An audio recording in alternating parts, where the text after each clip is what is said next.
افمن یہدی الی الحق احق ان یتبع، یہ بتلاؤ، اللہ کا سوال ہے، یہ بتلاؤ کہ تمہارے سامنے دو قسم کے لوگ ہیں، ایک وہ ہے جو حق کی ہدایت کر رہا ہے، اور دوسرا وہ ہے جو خود محتاج ہدایت ہے۔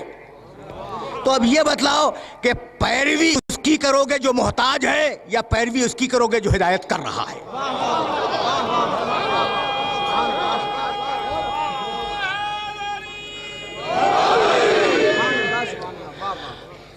افمن یہدی الی الحق احق ان یتبع، جو حق کی ہدایت کر رہا ہے اس کا حق ہے کہ اس کی پیروی کی جائے، امن لا یہدی الا ان یہدی، اور اس کی پیروی نہ کی جائے جو خود محتاج ہدایت ہے۔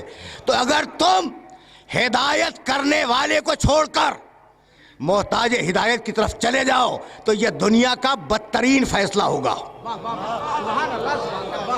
اب ظاہر ہے کہ اتنا وقت نہیں ہے میرے پاس کہ میں تمہید میں اپنے سننے والوں کو تھوڑی دیر کے لیے روکوں، اور ظاہر ہے کہ گھنٹے بھی دو ہی ہیں۔ ضرورت کیا ہے ہدایت کی؟ بہت پڑھے لکھے مجمع میں بات ہو رہی ہے، ضرورت کیا ہے ہدایت کی؟ جاؤ اس کی طرف جو ہدایت کر رہا ہے، اس کی طرف نہ جاؤ جو ہدایت کا محتاج ہے۔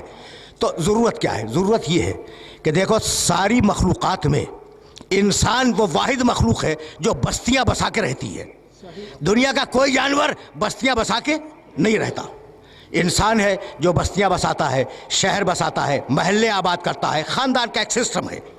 تو جہاں بستیاں بسیں گی وہاں مفادات میں ٹکراؤ ہوگا، اور جہاں مفادات میں ٹکراؤ ہوگا وہاں انتشار ہوگا، جہاں انتشار ہوگا وہاں معاشرے کے ٹوٹنے کا خطرہ ہوگا۔ تو معاشرے کو ٹوٹنے سے بچانے کے لیے ہدایت کی ضرورت ہے یا نہیں؟ ذرا سا تمہید میں روکوں گا، زیادہ دیر روکنا نہیں چاہ رہا ہوں، لیکن جہاں لے آیا ہوں نا وہ منزل بڑی نازک ہے۔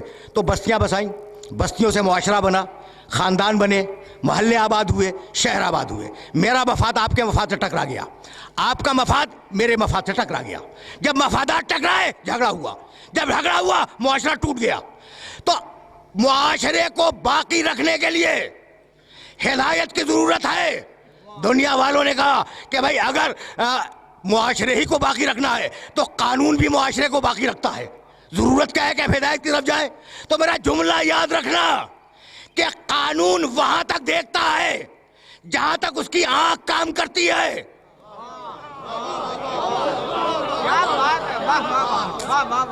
بہت عجیب و غریب مرحلے فکر میں لے آیا ہوں۔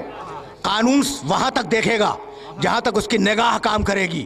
اگر کوئی گناہ بند کمرے میں ہو رہا ہے تو قانون اسے چیک نہیں کر سکتا، اگر کوئی بیابانوں میں کام کر رہا ہو تو قانون اسے نہیں دیکھ سکتا، لیکن ہادی وہ جو بند کمرے میں بھی دیکھے، سنسان جنگلوں میں بھی دیکھے، تو کیا اب بھی ہادی کے حاضر ناظر ہونے سے انکار کرو گے؟